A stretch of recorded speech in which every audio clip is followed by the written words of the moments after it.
Now we have to talk about Tupac, which I wasn't committed to, but then I watched the doc. So Didn't know you were getting that.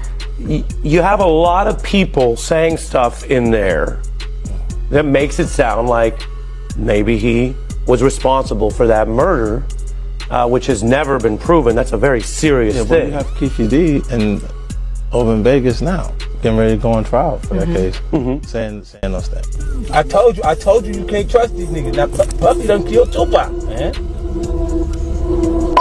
Puffy's a sucker, man. You know, I have my guys with me, Thug Life guys, and we heard what he had to say. He basically said he ain't have nothing to do with my brother's murder. We don't talk about things that are nonsense. You think he was lying? Quite possibly, and it's kind of looking that way. Here we are 27, 28 years later. The theory involving him is quite high on the list. Our family, you know, we still suffer. He was all wrapped up, but he was still shaking. So do you think Puffy was involved in the shooting? Only they can answer that question. I have my own opinion, but I wouldn't slander their name like they did mine. I wouldn't say things that I knew, you know what I mean? I believe so. I do believe so. I have proved things that I can say that will back up my claim, but this is not for the world to know about. You know what I mean? It's between me and him, and only he knows. So every time he say it didn't happen, or that's the only thing that makes this become an issue to everybody. See me fail, and in my mind sometimes when I'm drunk or I'm just laying down, I'll be thinking like, damn, is this true? Will I fail? Am I supposed to fail? I mean, should I just stop trying and give up? But then I'll be like, nah, hold on, that's exactly what they waiting for me to do, is to just say this is too much, I can't take it and give up. So now it's a fun little game that I cry at sometime, I laugh at sometime, I smile, I have good times and bad times, but it's a game. It's this game of life. Do I win or do I lose? Netflix's latest documentary series delivers a bold, no-nonsense examination of Tupac Shakur's life and untimely death, cutting directly into the unresolved controversies that continue to echo throughout hip-hop culture. The series reignites public scrutiny surrounding industry heavyweight Sean Combs, not through direct accusations, but by dissecting the pressure, rivalries, and cultural forces that define the era. By sharpening the focus on unanswered questions and long-lasting impact, the documentary offers a gripping, high-intensity perspective on one of music's most debated and enduring enigmas. Possibly, and it's kind of looking that way. Here we are 27, 28 years later. The theory involving him is quite high on the list. Our family, you know, we still suffer. He was all wrapped up, but he was still shaking the bed. He really wanted to tell me something. I'm assuming it was something that had to do with the hit. I get the feeling quite strongly that you don't believe Diddy. I don't think you believe a word of it. It seems like he got a whole bunch of power, like absolute power. Absolute power corrupts absolutely. Heavy is the head that wears the crown. What's your message to Sean Combs? Tupac Shakur was American hip-hop's brightest light until he was shot 4 times in a drive-by attack in 1996. His death shocked the world, and Tupac's legend has only grown since his murder, along with the fever speculation about who planned it, who ordered it, and who did it. For 27 years, it was one of America's highest-profile unsolved crimes, until finally, a year ago, Dwayne Keefe D. Davis was charged. He'd bragged about being inside the Cadillac from which the fatal shots were fired, albeit not by him, and awaits trial as the last surviving suspect. But there are many unanswered questions and a tangled web of claims embroidering notorious figures and an infamous East Coast-West Coast gang rivalry. Many people speculate that this web entangles P. Diddy. Sean Combs is, of course, facing trial on a battery of charges, including sex trafficking and racketeering. With his alleged crimes under the spotlight, members of Tupac's family have this week hired an investigator to examine the links between Diddy and the murder. And joining me now is Tupac Shakur's brother, Mopreme. Well, Mopreme, thank you very much indeed for joining me. Good afternoon, good morning, good evening. I don't know what time it is there. It's like early evening in the UK. Are you in LA? Currently. Yeah. Shout out to all of my people across the pond. Well, it's great to have you here on Uncensored. We're very keen to talk to you because obviously a lot has happened to P. Diddy in recent weeks. He's now languishing in prison. Let me start first of all, your reaction to what's happened to him.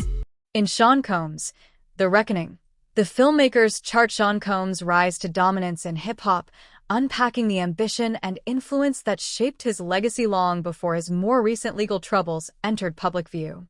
The series revisits his increasingly strained relationship with Tupac Shakur, as recalled by Tupac's cousin, William Lawsane, while placing both figures against the volatile backdrop of the East Coast-West Coast rivalry at its peak. Through first-hand accounts, the documentary captures the intensity, shifting loyalties, and deepening mistrust that surrounded the two icons, revealing how cultural divisions fueled years of rumor and speculation and continue to drive debate over the unrest and unanswered questions surrounding Tupac's 1996 murder in Las Vegas. Favorite thing about 50 Cent's Netflix Diddy documentary is how he built a timeline off of this information. And one of my favorite parts of this documentary is them really getting into the timeline of events when it comes to Tupac and Biggie. And it really gives us a lot of perspective from people that were close to the situation, and a lot of people allege in this documentary that they believe that Diddy was very jealous of Tupac. And they pretty much go through everything from the quad incident and Tupac believing that Puffy was behind it, like he said in the Vibe interview. And they lay out this whole timeline of the downfall happening perfectly, in my opinion. We are even hearing from Greg Kading, the detective that worked on Tupac and Biggie's case in this documentary. He is the investigator that did that proffer agreement with Keefe D way back in 2008, where Keefe D alleged that Diddy tried to offer him $1 million to take out Tupac and Suge Knight. And Tupac's trial with Keefe D is coming up very soon in early 2026. And we know that Diddy's name has been dropped at least 200 times during these proceedings already. So this is one case that I am definitely waiting for and I am going to cover. In Keefe D's 2008 proffer agreement, he alleged that Diddy's friend Zip Martin is the one that gave him the weapon that was used to take out Tupac. And Keefe D told the investigator Greg Kading that Zip Martin had a special compartment to keep this weapon in his car that he drove to Las Vegas. And in this documentary, we have Greg Kading confirming that Zip Martin did drive the same type of vehicle that Keefe D alleged to Las Vegas this night. And then during this documentary, we heard from the former president of Bad Boy, Kirk Burroughs, who alleged during this time, Diddy had him hiring a whole bunch of people and getting cars to drive to Las Vegas. And he is now very curious into why Diddy wanted to do this. And he said, in his opinion, he now believes that Diddy was behind. You know, there was the rumor that after Pac got killed, Puffy gave Zip $1 million that was supposed to be handed over, and Zip ended up keeping it. And I remember when I interviewed TK Kirkland, who was actually roommates with Zip at one point. They were that close. He actually said, yeah. The feds said that too. He said that shit actually happened.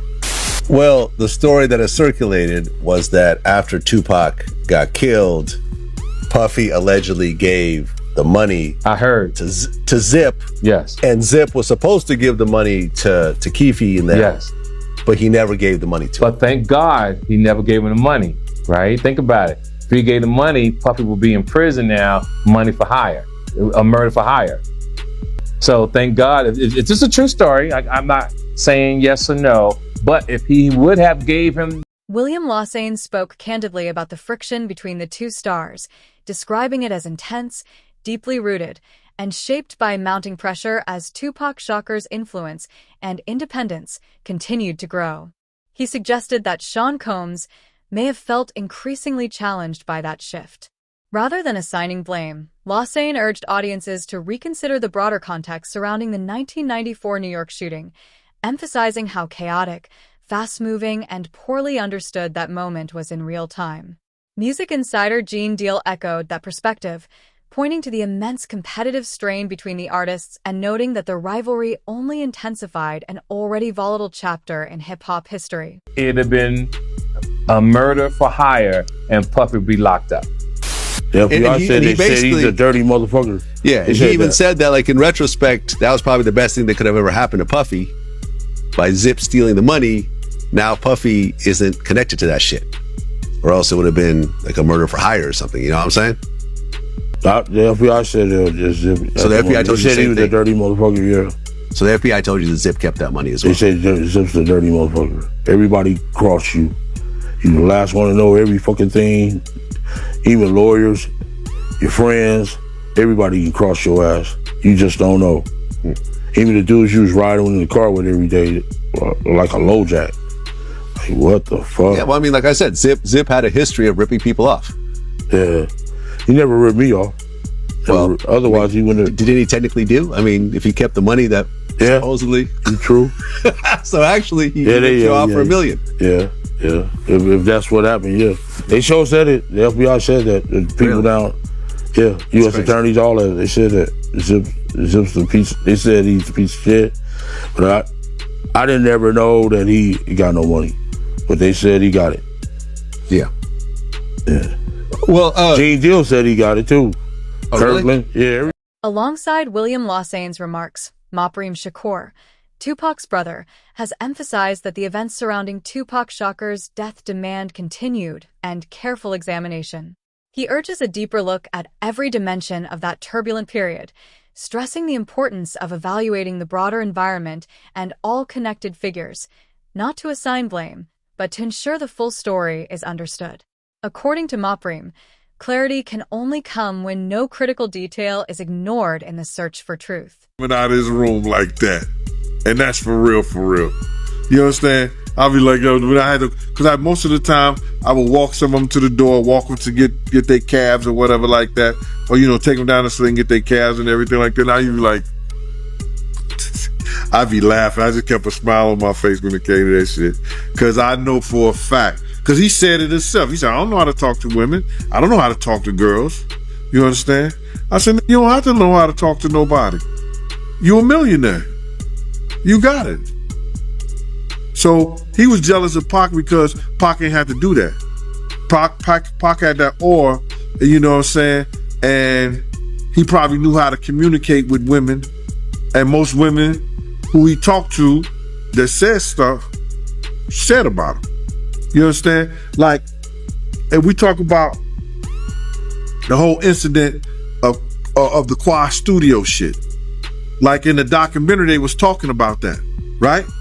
You know what I'm saying? They talked about the Quad Studio shit, but they didn't mention the fact, and they left it out, that Big and C's did not know that Puff and Andre Harrell was in Jimmy Henchman's office the day Pac got killed. I mean, the day Pac got shot at Quad Studio. Let me repeat that again so it don't get mixed up in the whole thing. They did not mention that Andre Harrell and Puff Daddy and Jimmy Henchman were all in the office together. Puff was on the office because he was trying to spy on Big them, because Big was writing the Junior Mafia stuff and Puff had his publishing. I told this to a couple of people before. I said it before, and you got people that's running with it like they knew the story in the whole 9 yards. You understand? They'll lie and you ask them, how do you know that? Who told you? They couldn't even tell you that. They'll tell you some lie, they did some kind of investigation, but it didn't happen like that. You understand? Puff was there to spy on Big because he had owned Big Publishing. And Big had turned around, and the same people who helped Puff get Big Publishing told. Mapriam Shakur later revealed that in Tupac Shakur's final moments, his brother appeared desperate to communicate something deeply important. It's a haunting memory that has never left him, one that continues to fuel his determination to uncover the truth behind what really happened that night. Something serious like that when I don't come to Puff like that. You understand what I'm saying? Every time I told Puff something was about to happen, it happened. You understand? We had a party with ODB now. And at Luke's club, yo Puff, they about to start shooting up in this joint. How you know, Gene? Bruh, I know. In your opinion, man, do you think Biggie would still be alive if Puffy would have listened to you? I think, in my opinion, Big wouldn't have got killed that night. To say if he was still being alive, I don't know that. I don't have a time clock on somebody's life. And we know, nobody knows. God, you know, it comes to death comes like a thief in the night, man. We don't know what's going on and when it's gonna happen. But I truly believe that if Big would have stayed to his guns and not F with Puff like he was doing at first, not coming to none of the parties we was at. Did you hear what Lil C said? We wasn't even messing with Puff. We was doing our own thing. If they would have stayed with doing their own thing, maybe we still alive. Cause Big was a big star. Show me one picture out in LA, since they was going to all kind of clubs and all kind of spots and all kind of restaurants, that somebody got him with him. That somebody got those pictures with him.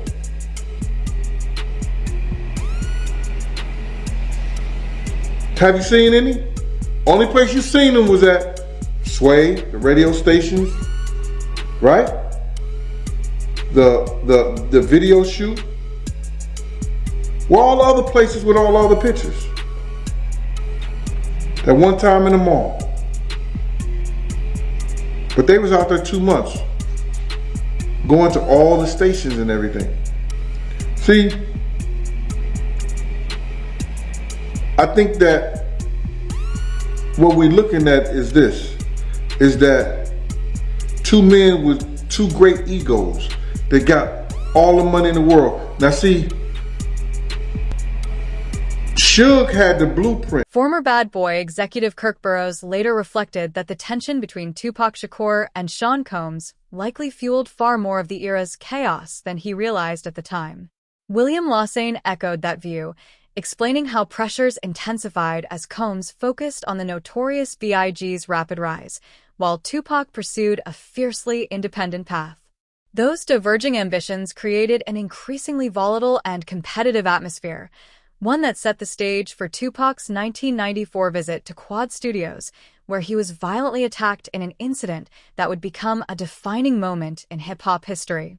Although others were reportedly present in the building and never linked to the crime, Tupac's later expressions of doubt and unease have continued to fuel debate and controversy decades later.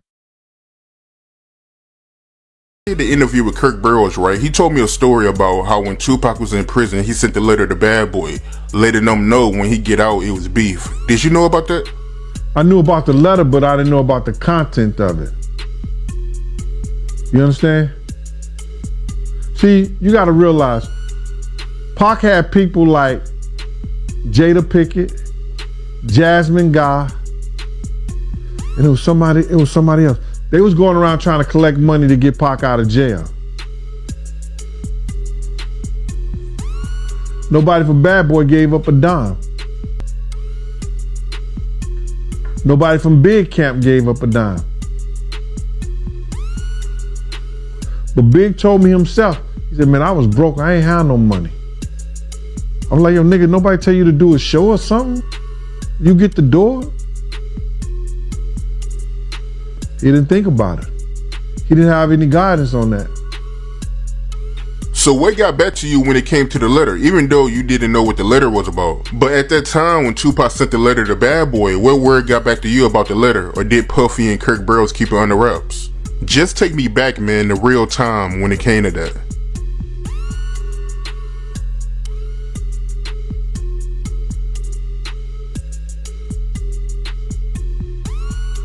At the time, brother, let me just say, the work that I did, my computer, all I have to do is know a person's DIN number at the time. You see the letters go out? Do you understand that? You don't see the content, you see the letters. You see the letters that come in. You see the visitors, the people who call, and the calling log. I had privilege to that information. So now, when I heard about the letter, I went to look at the log. Because anything that goes out, they keep a record of it. Anything that comes in, they keep a record of it. You can't see the content of it, but you know that it happened. So I knew it to be true when it came out. As of late, Puffy, he been showing Tupac love on social media, man. Have you seen it? What you think about it?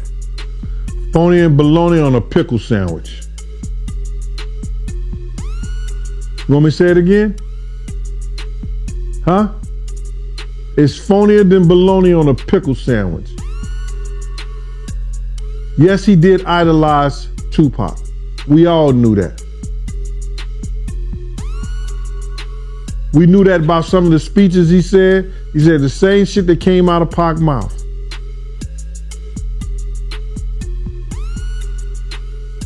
But he didn't like him. If you ain't like that nigga in his life, how you gonna love him in his death? Oh, you glad to see the nigga dead now. All right, okay. That's a very strong word to use, man. So you feel like Puffy, he idolized Tupac, and you really believe that? Yeah, he idolized that dude. You gonna go and make it your business, I don't know, to sleep with every chick that he slept with? Or maybe the chicks was just making the rounds. I don't know. But he made it his business to sleep with every chick that Pac was sleeping with.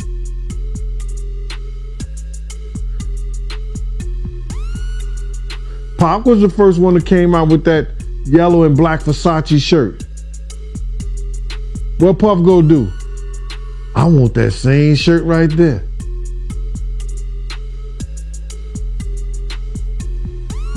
So you feel like Puffy getting with some of the same females that Tupac got with, like Sally Richardson and Sarah Chapman. You think he only got with them because Tupac had them. That's the only reason why he got with them. It probably was expired because they was fine, but they put a plus on it because Pac had them. It's a lot of fine women out here. You know what I'm saying? But I want the one that Pac had too. All right. James Rosemond, widely known as Jimmy Henchman, has categorically denied any involvement in the Quad Studios incident, stating unequivocally that he played no role in what occurred. His denial adds yet another layer to the conflicting accounts surrounding the event, reinforcing just how much of this pivotal moment in hip-hop history remains unresolved, hotly debated, and clouded by uncertainty, even decades later. Like it's like like the Twilight Zone, because it's like some evil, unstoppable shit that it just won't let me go. It's just got his hands on me and it just want to see me fail. And in my mind, sometimes when I'm drunk or I'm just laying down, I'll be thinking like, damn, is this true? Will I fail? Am I supposed to fail? I mean, should I just stop trying and give up? But then I'll be like, nah, hold on. That's exactly what they waiting for me to do. Is to just say this is too much. I can't take it and give up. So now it's a fun little game that I cry at sometimes, I laugh at sometimes, I smile. I have good times and bad times, but it's a game. It's this game of life. Do I win or do I lose? I know one day they're gonna shut the game down, but I have to have as much fun and get around the board as many times as I can before it's my turn to leave. That's for real. And that's it. That's for real. We chilling with Tupac right now. We're gonna come back with some more Tupac. We just lounging in this trailer. Me and Ellie, you know, at the set. All right, we'll be right back. Oh. All right. Right, actually, about.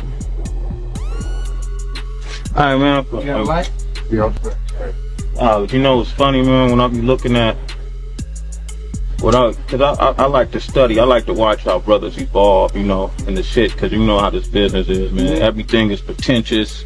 It's just like, you know, everybody get that one opportunity, and it's how who maintains it and then making it to another opportunity that lasts. I look at the shit you've been through, dude.